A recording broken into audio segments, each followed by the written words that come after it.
सब साथियों ने बहुत मार्मिक बात बोली आप लोगों के लिए।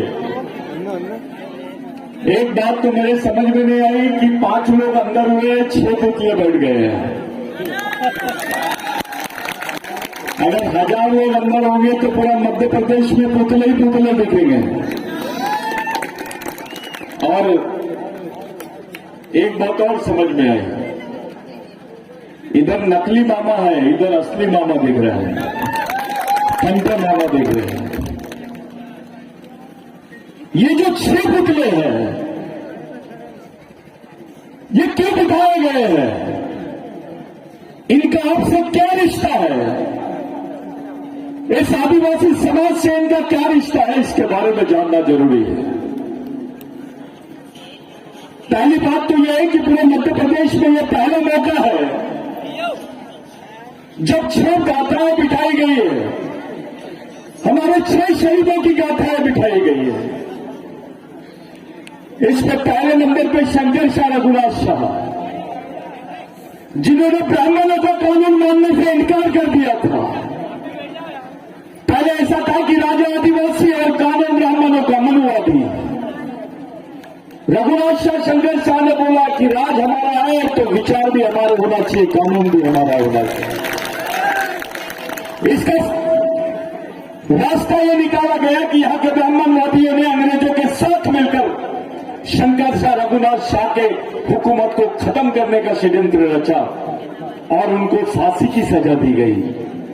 लेकिन साथियों, फांसी में नहीं, उनको फांसी में फांसी की सजा दी गई, लेकिन फांसी से नहीं लटकाया गया, ताकि यहां का आदिवासी डर जाए।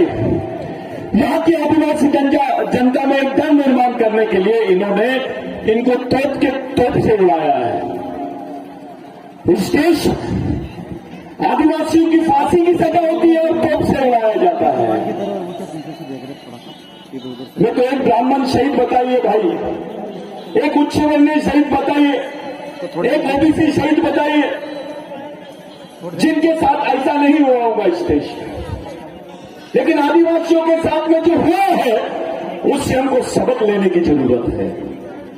हमको सजा फांसी की होती है और ये लोग तोप से उड़ाते हैं। आपने फांसी की सजा दी और तोप से उड़ा दिए, उनके छिकड़े छिकड़े हो गए थे, उनकी कब्र भी नहीं बनाई गई। आखिर में उनके छिकड़े को एक जगह जमा करके मिट्टी में डाल दिया गया।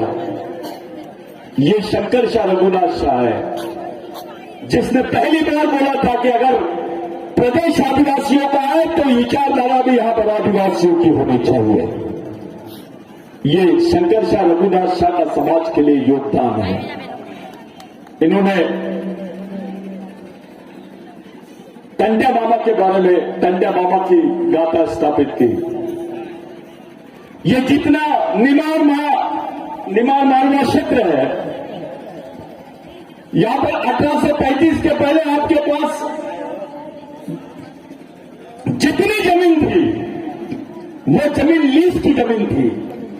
यहां पेशवाइयों का राज था, राजाओं का राज था, हुकूमत थी। यहां पर एक तरफ मुगल हुकूमत थी, एक तरफ पेशवाई हुकूमत थी और अंग्रेजी हुकूमत भी थी।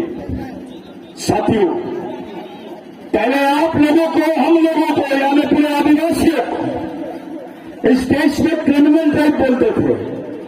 क्रिमिनल ड्राइव का मतलब होता है गुनहगार जमात, जो पैदा होते से गुनहगार होता है, जिसको नौकरियां नहीं है, जिसको सरकारी महकमे में नौकरी नहीं दी जाती थी, जिसको गांव के बाहर रखा जाता था। आदिवासियों के गांव अलग होते थे क्योंकि वो क्रिमिनल ड्राइव थे, वो गुनहगार थे। जब भी आदिवासी किसी शहर में जाता था तो ऐसा आदेश देते थे ये लोग कि उसको मार लो। अगर आपने आदिवासी को मार दिया तो उस पर कोई एफआईआर दर्ज नहीं होगा। ये कानून को खत्म करने वाले भगवान का नाम है टंटा भील। इस कानून के बाद यहां पर जो बैठे कर्मचारी अधिकारी है, उनको नौकरियां लगी है, चाहे ओबीसी हो, चाहे एससी हो, माइनॉरिटी हो। आप जाके अपने घर के रिकॉर्ड निकाल लो, आपके जमीन में आपको जमीन मालिक कब से बोला गया है? पहले तो आपको भूधारक बोलते थे, टंट्या भील के आंदोलन के बाद आप भूमालक बने हैं, ये सच्चाई है।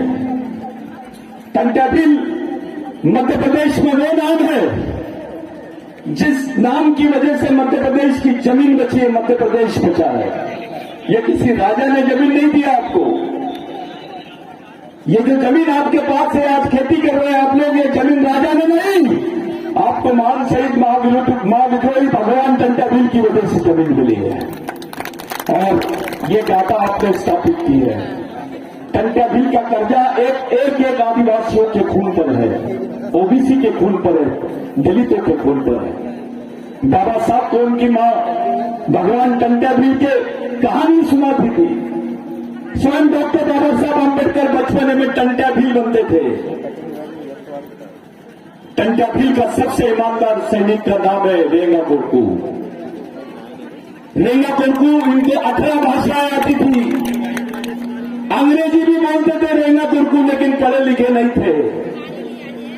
इसी रेंगा कोरकू ने टंट्या भील, भगवान टंट्या भील के पास गया और बोला, भगवान यहां तो आदिवासियों को नौकरियां मिल ही नहीं सकती, ये तो क्रिमिनल टाइप बोलते हैं, आदिवासियों को गुनहगार जमात बोलते हैं। तो भगवान टंट्या भील ने फरमान निकाला एक दिन बाद कि अगर ब्रिटिश सरकार टंट्या भील को पकड़ना चाहती है तो आदिवासियों को पुलिस में भर्ती कर दे। हजारों की संख्या में आदिवासियों को पुलिस में भर्ती किया गया। वहीं से आदिवासियों को नौकरी मिलना शुरू हुआ। वहीं से इस देश में कानून बना जिसमें यहां के आदिवासियों को सरकारी महकमे में नौकरी मिली। रेंगा कोरकू, टंट्या भील, जितने लोग हैं जिन्होंने ये टंट्या भील का इतिहास पढ़ा है, मैं आपको बोलना चाहता हूं, या जितने शहीद हुए सबकी मजारें हैं, सबकी कब्र है, लेकिन आपसे किसी ने पूछा रेंगा कोरकू की कब्र कहां है, टंट्या भील की कब्र कहां है, आप बता नहीं पाओगे, क्योंकि इन लोगों ने इनको गायब किया है। रेंगा कोरकू और टंट्या भील के इलाके में एक भी पंडा नहीं भटकता था। आदिवासियों का राज चलता था, जिसको आप ग्राम सभाएं बोलते थे, उस वक्त टोली बोलते थे। 1 लाख टोलियों को एक समय से चलाते थे टंट्या भील, इसलिए उनको भगवान बोलते थे। आप आदिवासी हो, टंट्या भील की देन है। आप इस देश में जमीन के मालिक हो, ये टंट्या भील की देन है, रेंगा कोरकू की देन है। इससे बेईमान हो गए थे हम। ये हमारे रियल भगवान है, ये ओरिजिनल भगवान है, ये ओरिजिनल मामा है। इन्होंने जो पुतला बिठाया है, ये नकली मामा को भूलना चाहिए समाज ने, और ओरिजिनल मामा को याद करना चाहिए करके पुतला बिठाया है। न तो कोई भी अपने आप को कुछ भी बोल दे रहा है। आने वाले 26 तारीख को भगवान टंट्या भील का जन्मदिन है। जिस दिन देश का स्वतंत्रता दिवस रहता है, उसी दिन भगवान टंट्या भील का जन्मदिन रहता है। पाताल पानी में बहुत बड़ी सभा है जिसमें सामाजिक दीक्षा समारोह कर रहे हैं। आप सब लोग 26 तारीख को पाताल पानी के लिए आमंत्रित है, आपको आना जरूरी है। उसके बाद में डॉक्टर बाबा साहब अम्बेडकर, इनकी गाथा इन्होंने स्थापित की है। बाबा साहब ने जो ईमानदारी आदिवासियों के साथ की है, उसको समझना बहुत जरूरी है। 2 लाख से ज्यादा आदिवासी लोग मारे गए थे बिरसा मुंडा के संघर्ष में। इतनी घबरा गई थी ब्रिटिश सरकार कि उनको मजबूरन कानून बनाना पड़ा, जिसको लैंड एक्विजिशन एक्ट बोलते हैं। 1998 में वो एक्ट में लिखा गया था कि आदिवासी की जमीन गैर आदिवासी आदमी नहीं ले सकता है, और गैर आदिवासी को क्या सरकार भी नहीं ले सकती है। ये कानून बना है। इस कानून ने आपको इस देश का मालिक बनाया है। टंट्या भील अपने सैनिकों को मालिक बोला करते थे। ये वही बिरसा मुंडा है जिसने 14 साल की उम्र में भगवान टंट्या भील का आर्टिकल पढ़ा था, 16 साल की उम्र में, जिनको रॉबिन हुड बोलते थे, जिनको रॉबिन हुड की पदवी दी अंग्रेजों ने, दुश्मनों ने उनको रॉबिन हुड बोला, और यहाँ के जो तथाकथित मनुवादी लोग थे उन्होंने टंट्या भील को डकैत बोला, भगवान रेंगा कोरकू को डकैत बोला, डॉक्टर बाबा साहब अम्बेडकर को ये लोग अम्बेडकर बोलते हैं, डॉक्टर नहीं लगाते। अबे भारत का संविधान बना है इसमें, यहाँ का एसटी, यहाँ का एससी, यहाँ का ओबीसी, यहाँ का माइनॉरिटी, यहाँ का ब्राह्मण, सभी उसके कर्जदार हैं। एक बड़ी जवाबदारी बनाए। संविधान में होता तो देश नहीं होता, और इसको देश बनाने की जवाबदारी और देश बनाने में जो किरदार निभाया है वो आदिवासी सैनिकों ने बनाया है। 70% लड़ाई आदिवासियों ने लड़ी, 30% गैर आदिवासियों ने लड़ी। कुछ जंगली क्षेत्र थे जहां ओबीसी भी साथ में था, एससी भी साथ में था आदिवासियों के साथ। लेकिन स्वतंत्र सेनानी के सर्टिफिकेट किसको दिए इन्होंने, जिन्होंने उंगली भी नहीं कटा है। आदिवासी की तो पूरी कौम की कौम स्वतंत्र सेनानी है। ये चरित्र समझना बहुत जरूरी है साथियों।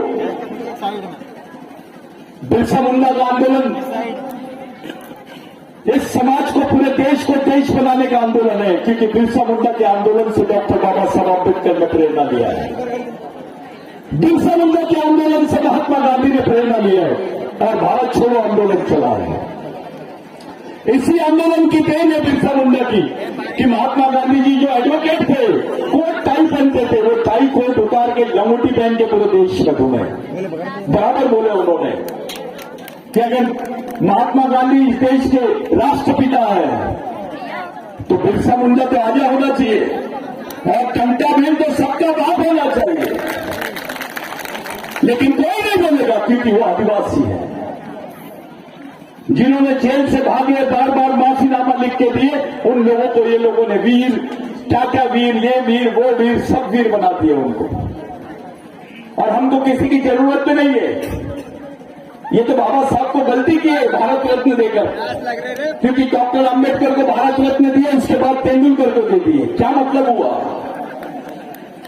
और अब तो भारत रत्न बांट रहे हैं गोली बिस्किट जैसे। तो भैया हमारे जो बाकी महापुरुष है उनको कुछ रत्न फटने की जरूरत नहीं है, क्योंकि मालिक है वो। उनको अपनी जमीन पे कौन पुरस्कृत कर सकता है? ये तो मूल मालिक है इस देश के। बिरसा मुंडा का आंदोलन ये समाज का आंदोलन था साथियों। बिरसा मुंडा ने कंटा भीम का, रघुनाथ शाह, शंकर शाह, महात्मा फुले, ये जो क्रांतिकारी थे, संभाजी महाराज, ये क्रांतिकारियों की विचारधारा को आगे बढ़ाई।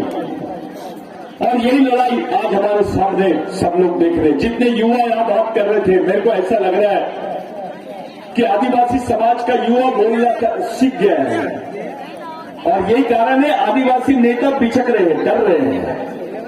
उनको लग रहा है अपनी दुकानदारी खतरे में आ सकती है। ये वही आंदोलन है जिसमें बोला गया राजा का बेटा राजा नहीं और नेता का बेटा नेता नहीं। समाज के गरीब आदमी का भी बच्चा समाज का नेतृत्व करना चाहिए। जिसको ये तकलीफ हुई, मैं उनके घर में सुबह गया, उनका नाम इन्होंने रामदेव रखे। एक रामदेव और एक दवाई का धंधा करता है। ये रामदेव में जमीन आसमान का फर्क है। वो रामदेव पहले लोगों को नौकरी देने की बात करता था, अब वही लोगों के घर में जा रहा और बोल रहा है काम दो, पैसे दो। वो रामदेव में और ये रामदेव में फर्क है। ऐसे जितने कार्यकर्ताओं को प्रताड़ित करने का काम ये लोग कर रहे हैं, ये हमको याद रखना पड़ेगा। अगर ये लोग तुमको जिला बदल कर सकते हैं, ये लोग तुमको जिले से बाहर करने की रणनीति बनाते हैं, तो तुम इनको सत्ता से बाहर करने की रणनीति बनाओ तो बात है। ये ऐसा लग रहा होगा कि आदिवासी सोया है, ये भोला है। इनको लग रहा होगा अभी इनको अंबेडकर नहीं समझ रहा है, इनको महात्मा फुले नहीं समझा है, ओबीसी आदिवासी को नहीं समझ पा रहा है। ओबीसी को लग रहा है आदिवासी लड़ रहे, लड़ने दो। दलितों को लग रहा है आदिवासी लड़ रहे, लड़ने दो। मुसलमान क्रिश्चियन को लग रहा है आदिवासी लड़ रहे, लड़ने दो। अरे भाई तुम भी वेटिंग लिस्ट में है, तुम प्रतीक्षा सूची में है। पहले आदिवासी मरेगा, फिर एससी मरेगा, फिर ओबीसी मरेगा, फिर मुस्लिम मरेगा, क्रिश्चियन मरेगा। ये तैयारी है। ये लोगों ने तो पूंजीपतियों को बेच दिया है। गरीब ब्राह्मण भी अभी बार के सामने, बीयर बार के सामने चौकीदारी कर रहा है। सच्चाई है कि नहीं? मैं दो बातें बताना चाहता हूं आपको। एक षड्यंत्र किए इन लोगों ने हमारे साथ। 1993 में इन्होंने बाबरी मस्जिद गिराए, 1993 में इन्होंने यहां पर दंगा हुआ, और 1993 में भारत सरकार ने एक हलफनामा संयुक्त राष्ट्र संघ में भेजी कि भारत में आदिवासी नहीं रहते हैं। भारत में आदिवासी नहीं रहते, इसका मतलब यह है कि आदिवासी भारत का नागरिक नहीं है। ये स्टेटमेंट दे दिया इन्होंने। एक बात ध्यान में रखना, भारत हिंदू राष्ट्र तब नहीं बन सकता है जब तक आदिवासी जिंदा है, क्योंकि वो इस देश का मूल मालिक है। आदिवासी इस देश का मूल मालिक है। एससी, ओबीसी, माइनॉरिटी ये उसके वंशज है। ये समझाने की जरूरत है। जिस दिन आदिवासी वनवासी हो जाएगा, ओबीसी, एससी, माइनॉरिटी स्वर्गवासी हो जाएगा। ये चाल चल रहे हैं आपके साथ। भारत में आदिवासी नहीं है। एक आदिवासियों की बहुत बड़ी संख्या है जिसको भील वंश के लोग बोलते हैं। वो लोग भी आदिवासी नहीं है क्योंकि उनकी भाषा संस्कृत से जुड़ी हुई है। ऐसा हलफनामा भेजे और अपने गांडू नेता चुपचाप है, बात नहीं करते हैं। अब तेरी कौम को खत्म करने का षड्यंत्र चल रहा है, तेरी आने वाली पीढ़ी को खत्म करने का षड्यंत्र चल रहा है, और तू बिछड़े जैसा चुपचाप है। इस बात का सबसे बड़ा इसका मतलब तेरे में बिरसा मुंडा का खून नहीं है, टंट्याभील का खून नहीं है, तेरे में शंकर शाह, रघुनाथ शाह का खून नहीं है। गोंड अलग भग रहा है, भील अलग भग रहा है, कोरकू अलग भग रहा है, ओबीसी अलग भग रहा है, एससी अलग भग रहा है। अबे जो अपने भाई को नहीं पहचानता वो दुश्मन को कैसे पहचानेगा? और जो अपने भाई को नहीं पहचानता वो दुश्मन को पहचान नहीं सकता। ऐसे लोगों को भगवान टंट्याभील ने गांडू बोला है। ये जातिवाद, ये व्यक्तिवाद, ये पार्टीवाद छोड़, समाज को एक जगह कैसे लाओगे इस बारे में सोचो। ये समाज देश का एक जगह कैसे आएगा? ओबीसी कैसे आएगा एक जगह? एससी कैसे आएगा? ये गरीब ब्राह्मण भग रहा है आज, वो भी तुम्हारी लड़ाई का हिस्सा बन सकता है अगर उसको समझ में आ गया तो। मेरे भाइयों, ये हमारे साथ ही हो रहा है। आपने अभी बोले कि भैया वहां पर जो कांड हुआ था, महिलाओं के साथ बलात्कार हुआ, उसकी लाशें गला दी। 13-13 साल की बच्चियों को नक्सलवादी घोषित कर रहे हैं। जिस लड़की का पीरियड नहीं आता है, उसको मासिक उसकी प्रक्रिया नहीं होती, ऐसे बच्चियों को ये लोग नक्सलवादी बोल के मार रहे हैं। जो आंदोलन थोड़ा ज्यादा बढ़ जाता है उसको नक्सलवादी घोषित कर देते हैं। आदिवासी ने कुछ किया तो नक्सलवादी, मुसलमान ने कुछ किया तो आतंकवादी। ये सोच खड़ी कर रहे हैं लोग। ये खिलाफ में, आदिवासियों के खिलाफ में बहुत बड़ा षड्यंत्र है। पूरे भारत में सबसे ज्यादा जनसंख्या मध्य प्रदेश में आदिवासियों की है। जो मध्य प्रदेश का आदिवासी संदेश देगा वही संदेश पूरे देश में जाएगा।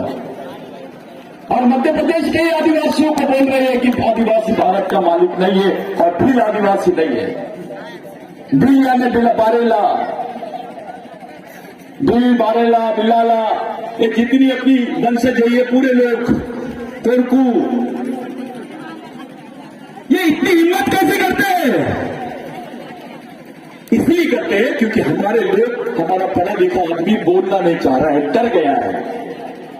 अपना अधिकारी डरता है कि मेरी ट्रांसफर हो जाएगी, मेरा सीआर खराब कर देंगे। अपना मंत्री डरता है कि दूसरी बार टिकट नहीं देंगे। अब पार्टी बनेगी समाज। तू समाज के भरोसे चुन के आ रहा है या पार्टी के भरोसे? समाज को। अगर आदिवासी नहीं होता तो अधिकारी नहीं होता, कर्मचारी नहीं होता, विधायक नहीं होता, मंत्री नहीं होता।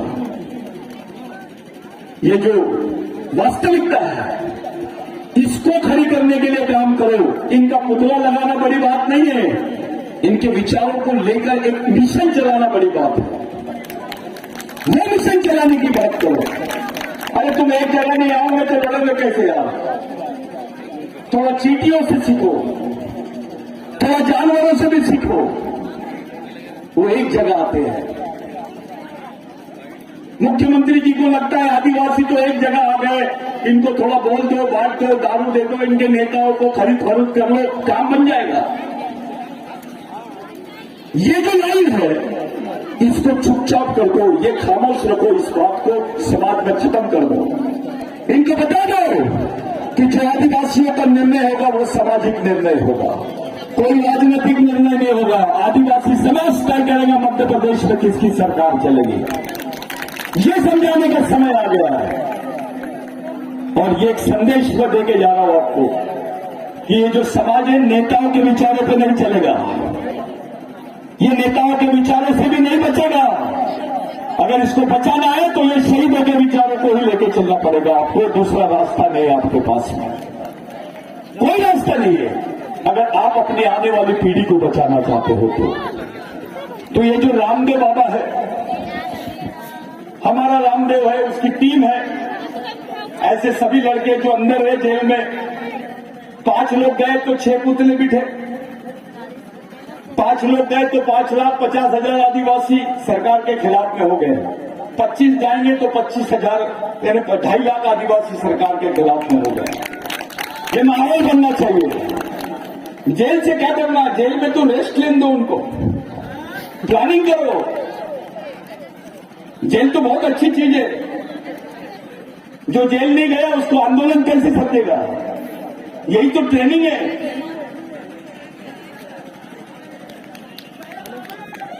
कान के पास से गोली भी जाना चाहिए, कान के पास से गोली भी जाना चाहिए, आवाज का तुमको अंदाजा आ जाना चाहिए। नहीं तो पता है कि भैया कुछ नहीं किया, मैं तो ऐसा हूं, तो मैं राष्ट्रीय अध्यक्ष में अंतर्राष्ट्रीय अध्यक्ष से क्या कर लेंगे वे। दिमाग में होना चाहिए, ये सोच दिमाग में होना चाहिए। बच्चे की सोच, बच्चे के दिमाग में ये सोच आनी चाहिए। हमारे आने वाली पीढ़ी आदिवासियों की रहनी चाहिए। इतनी बड़ी संख्या में तुम लोगों ने सवाल लिए, आने वाले समय में तुमको तकलीफ भी हो सकती है, लेकिन एक बात ध्यान में रखना, जैसी जैसी तुमको तकलीफ होगी वैसी वैसी गवर्नमेंट को भी तकलीफ होगी, व्यवस्था को भी तकलीफ होगी। और किसी को लगता होगा कि आदिवासी ऐसी है आंडू पांडू, तो एक बात ध्यान में रखो, एक बिरसा मुंडा था तो सबको हला के रख दिया, अब हजारों की संख्या में टंटा बन जाएंगे, बिरसा बन जाएंगे, रेना कुर्दू बन जाएंगे, तो क्या होगा गवर्नमेंट का, थोड़ा सोचो। किसकी औलाद है हम, किसका खून है हमारे में, इस समाज को बचाएंगे कैसे, इस बारे में सोचना शुरू करो। मेरे भाइयों, ये समाज नाम की चीज जो है यही तुम्हारा आखिरी रास्ता है। तुमको पार्टी नहीं बचा सकती है, तुमको नेता नहीं बचा सकता है, तुमको अगर बचा कोई सकता है इस परिस्थिति में तो केवल समाज।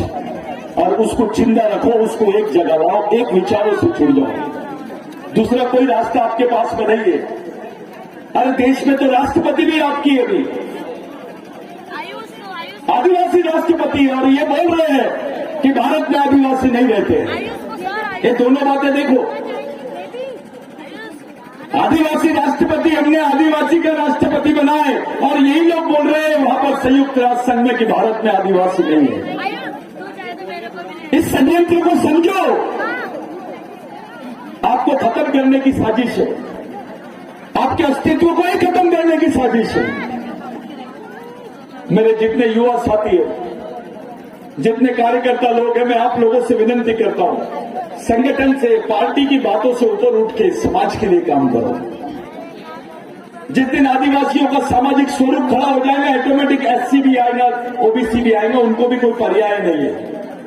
अगर इस देश के मुसलमान को बोलना है, क्रिश्चियन को बोलना है कि मैं आदिवासी हूं, तो उसको बताना पड़ेगा कि मैं आदिवासियों का वंशज हूं। इस देश के ओबीसी को बोलना है कि मैं देश का मालिक हूं, तो उसको भी बताना पड़ेगा कि मैं आदिवासियों का वंशज हूं। इस देश के शेड्यूल कास्ट को भी बोलना है कि मैं देश का मालिक हूं, तो उसको भी बताना पड़ेगा मैं आदिवासियों का वंशज हूं। अगर ये सच्चाई है तो आपको इस आंदोलन को समझना पड़ेगा। ये आंदोलन किसी ब्राह्मणवाद के खिलाफ में नहीं है, ये आंदोलन किसी पार्टी के या जातिवाद के किसी संगठन के खिलाफ में नहीं है, ये उन विचारों के खिलाफ में है जो इस देश की मूल मालकियत को नकारता है। ये जो हिंदू राष्ट्र की बात कर रहे हैं मेरे भाई, ये आदिवासी मुक्त भारत की बात है। और ये हिंदू राष्ट्र के हलवे में ब्राह्मण भी सुरक्षित नहीं रहेगा, क्योंकि ये लोगों के पास व्यवस्था ही नहीं है उसके पेट पानी की, उसकी रोजी रोटी की।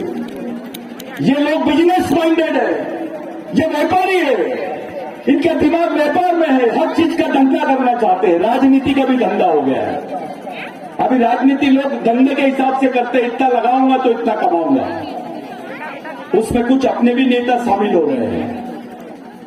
इनसे थोड़ा सतर्क रहो, मिशन चलाओ, ईमानदारी से काम करो, समझदारी और ईमानदारी को साथ में रखो। जो रेंगा कोरकू ने किया, जो भगवान टंटा बेन ने किया, ये लोगों ने जात के लिए अपनी जान नहीं दी, समाज के लिए दी। तुम्हारा सक्का बच्चा भी फांसी में तख्ते में नहीं चढ़ता है तुम्हारे लिए। ये जिन लोगों ने किया, यही तुम्हारे ओरिजिनल भगवान है। कुछ अपने गोंडवाने के साथी वहां पर आंदोलन कर रहे हैं, मैं ऐसा सुना हूं। मैं उनसे मिलना चाहता हूं, पूछना चाहता हूं, बे आदिवासियों में भगवान किसको बोलते हैं?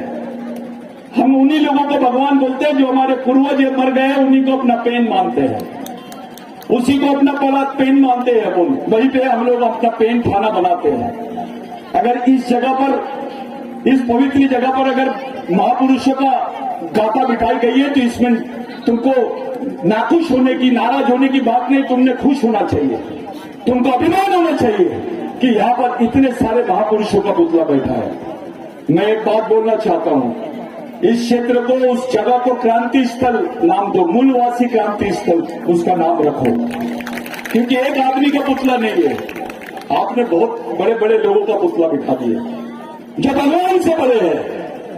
एक बात पूरे आदिवासियों ने अपने दिमाग में रखना चाहिए कि जब से भगवान पैदा नहीं हुआ था इस देश में, तब से आदिवासी रहते हैं। ये भगवान से भी पहले के रहने वाले लोग हैं। ये हमको नहीं बता सकते कि तुम वनवासी है, तुम फलाना वासी है। ये आदिवासियों को नहीं समझाने का। वो मालिक था, है और रहेगा। अरे आप धर्म बदल सकते हो भाई, खून का बदल सकते हो, उसकी संस्कृति बदल सकते हो, उसका डीएनए बदल सकते हो, नहीं बदल सकता है। इसी मध्य प्रदेश में ऐसे क्षेत्र है, बालाघाट के पास में, इधर बाकी जगह पिछड़े हुए क्षेत्र हैं। सारा मैं देख रहा हूं, मैं बराबर बोलता हूं हमेशा, वहां पे एक NSN की गोली नहीं मिलती, लेकिन बंदूक की गोली मिल रही है। इसके बारे में सरकार कुछ नहीं बोलती। आदिवासी बच्चा अपने बाप की लाश को कंधे पे रख के लेके जाता है, तब सरकार कुछ नहीं बोलती। आदिवासी मजदूर भूख से मर जाता है कोरोना काल में, तब सरकार कुछ नहीं बोलती है। अपने बच्चों को पत्थर पका के खिलाते हैं, तब सरकार कुछ नहीं बोलती है। लेकिन रामदेव बाबा को बुखार आ गया तो मुख्यमंत्री को बुखार आ जाता है, क्योंकि वहां पैसा लगा हुआ है। पूरे तुम्हारे जंगलों पे इंटरनेशनल कब्जा होने वाला है, तुम्हारी जमीनों पे इंटरनेशनल कब्जा होने वाला है, कोई नहीं बचने वाला है। जितने किसान है, किसान की कोई जात नहीं होती है, वो किसी भी धर्म का, किसी भी जाति का हो सकता है, लेकिन किसान नहीं बचने वाला है मध्य प्रदेश में, क्योंकि इन्होंने लैंड बैंक बना दिया है। लैंड बैंक का मतलब होता है जमीन का बैंक।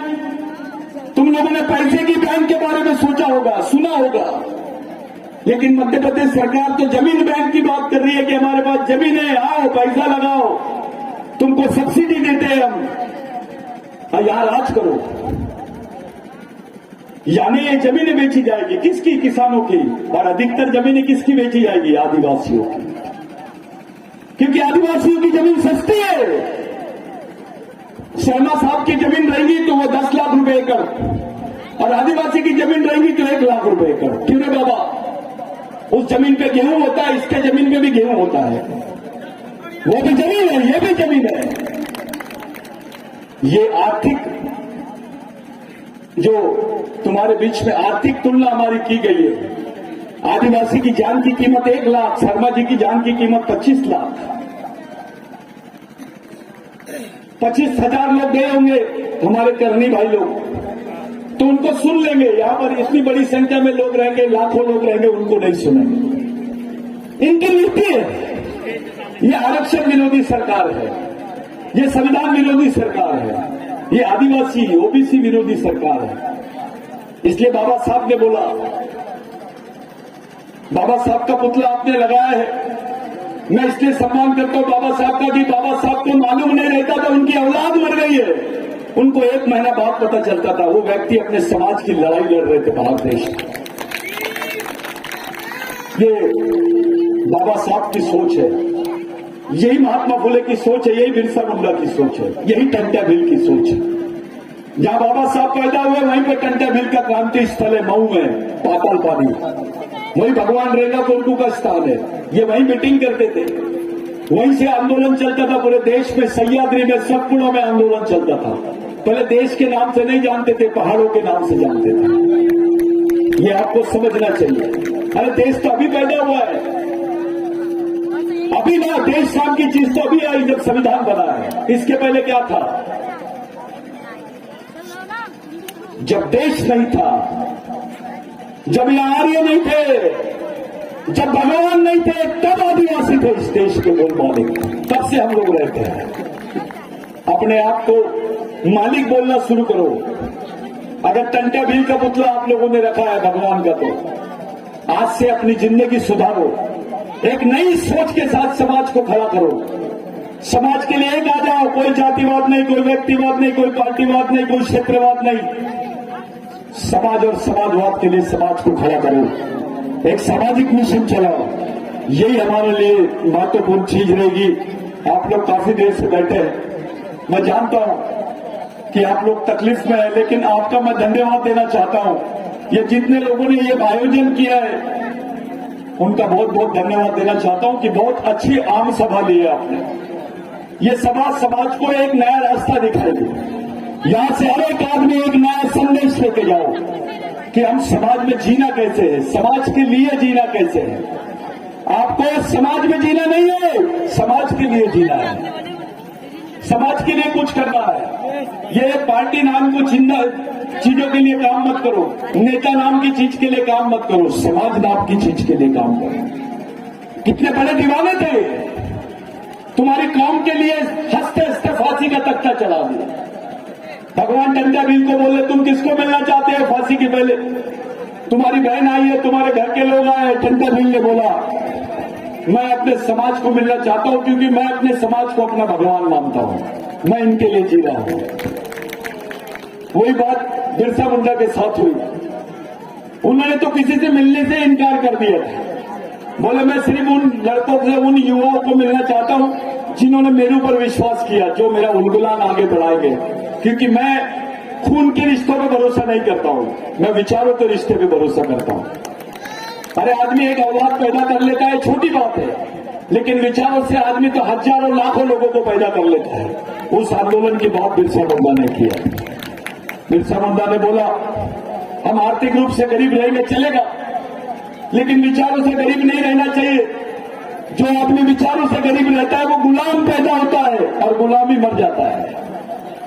आपको गुलामी से निकलना है, कैरियराइज करो, प्रशिक्षण लो, शिविर चलाओ, मूवमेंट चलाओ, मिशन के साथ में खड़े रहो। आप संगठन कौन से 50 बनाओ ना पाइली के, कोई फर्क नहीं पड़ता उससे, क्योंकि ये लोग संगठन से नहीं डरेंगे भाई, ये तुम्हारी सोच से डरेंगे। इनको डराना, इनको जीतना है तो पहले विचारों से जीतो, विचारों से जीतो, तब जाके तुम सामाजिक लड़ाई को अंजाम दे सकते हो। आज के मौके पर मेरा भी बोलना ज्यादा वाजिब नहीं है। मैं ठाकुर दादा, जितने लोग हैं, बाकी यादव दादा, सीमा दाई, वो हमारे राजस्थान से आई ताई, हमारी बाकी जितने साथी है जयस के, ये सब लोगों से मैं विनती करता हूं, हाथ जोड़ के विनती करता हूं, अकेले में सोचो, आपके पास कोई दूसरा ऑप्शन नहीं है मिशन चलाने के सिवा। कुछ भी करो, चलाना पड़ेगा तुमको, तुम्हारे पास आखिरी रास्ता है और वो मिशन इन्हीं के विचारों से चलाना पड़ेगा। दूसरा कोई विचार नहीं है तुम्हारे पास। किसी राजा ने तुमको कुछ नहीं दिया, जो कुछ दिया है इन लोगों ने दिया है। यही वास्तविक भगवान है। इनके साथ में रहो, इनके विचारों से चलो। बहुत बड़ा काम किया आपने, ये पुतले यहां पर बिठा दिए।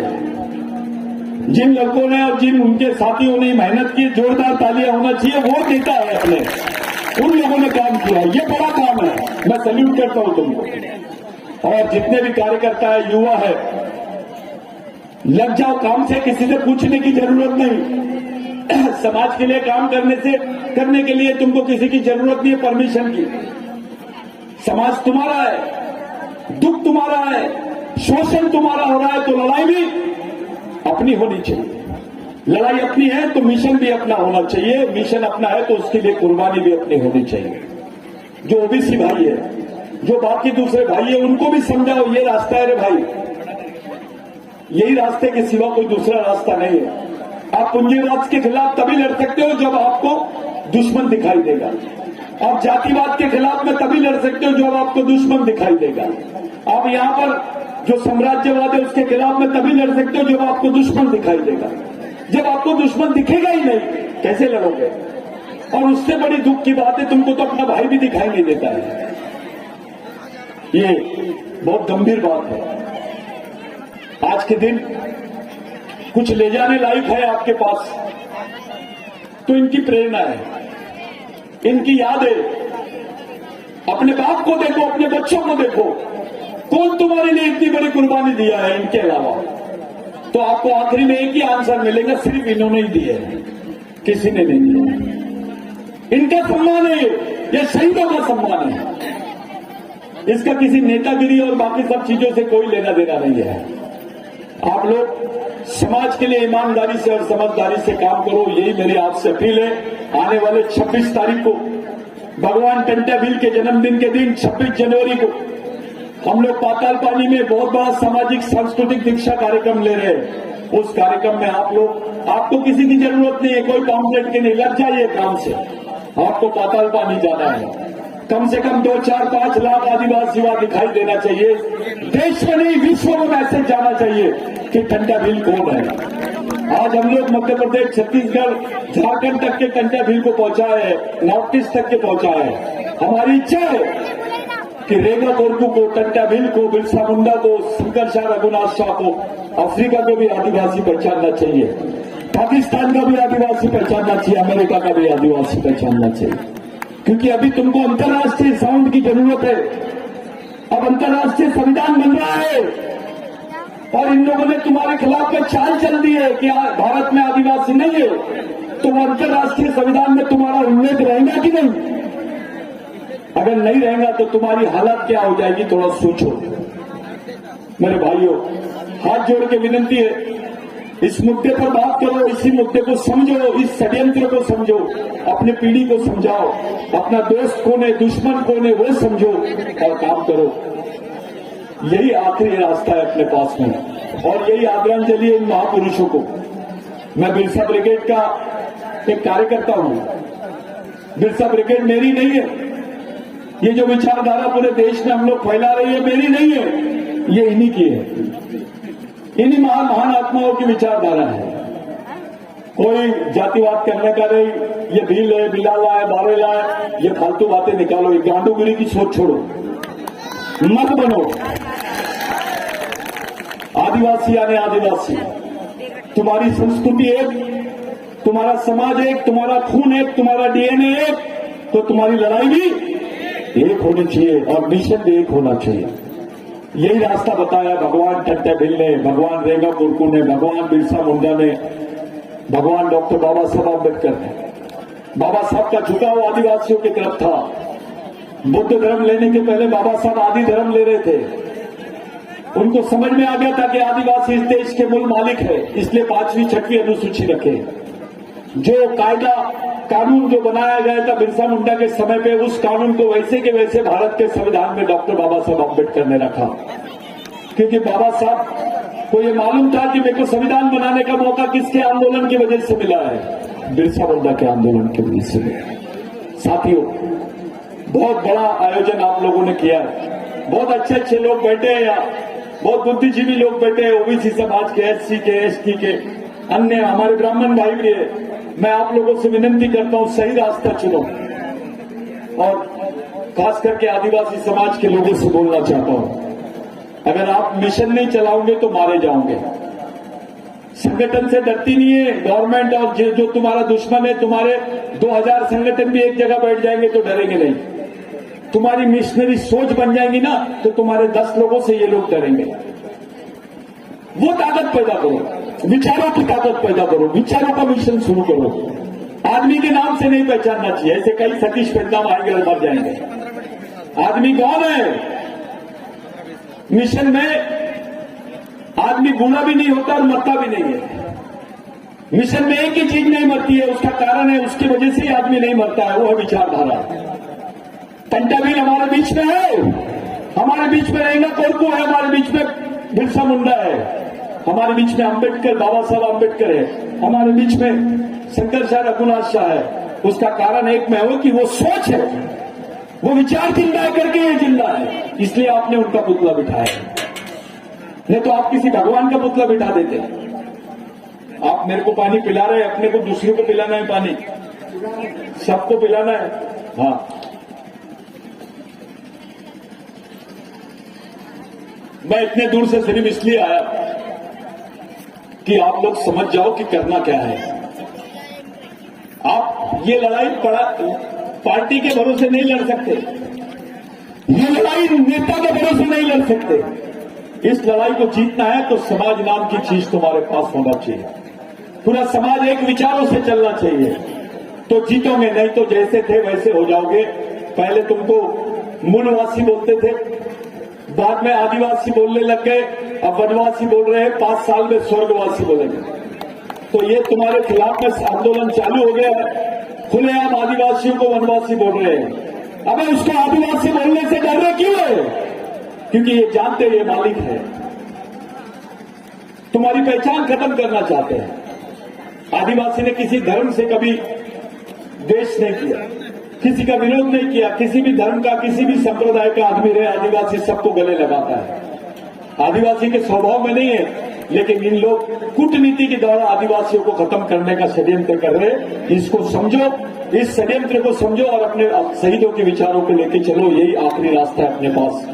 26 जनवरी का मैं आमंत्रण देने आया था आपको, पाताल पानी का। जो राजस्थान के लोग हैं, बाकी अलग अलग राज्यों के लोग हैं, मैं उन लोगों को भी बोल रहा हूं, हमारी किसी की जरूरत नहीं, सब लोग मिलकर हुजूम के रूप में वहां पर चलना है और एक सामाजिक शिक्षा, सांस्कृतिक शिक्षा दीक्षा कार्यक्रम में आप लोगों को खड़े होना है। एक रिकॉर्ड बनना चाहिए कि 2 लाख लोगों ने, 2 लाख आदिवासी युवाओं ने भगवान कंटाबील को अपना क्रांतिकारी सलाम दिया है, भगवान रेंगा कोरकू को क्रांतिकारी सलाम दिया है। ये बात आपको जताने के लिए, दिखाने के लिए, समाज में राष्ट्रीय और अंतर्राष्ट्रीय स्तर पर बताने के लिए ये करना जरूरी है। आप लोग समझदार हैं, आपको किसी चीज के साधन सुविधा की बात नहीं है, ये कोई फाइनेंशियल प्रोग्राम नहीं है, सामाजिक है। आप सब लोग खुद की स्फूर्ति से, खुद के पैसे से, गांव-गांव के लोग इकट्ठा होकर इस मिशन को आने वाले 26 तारीख को आप लोग सक्सेस करेंगे, यही मेरी आपसे प्रार्थना है। जय आदिवासी। हेलो, जोरदार ताली बजाएंगे। बहुत बहुत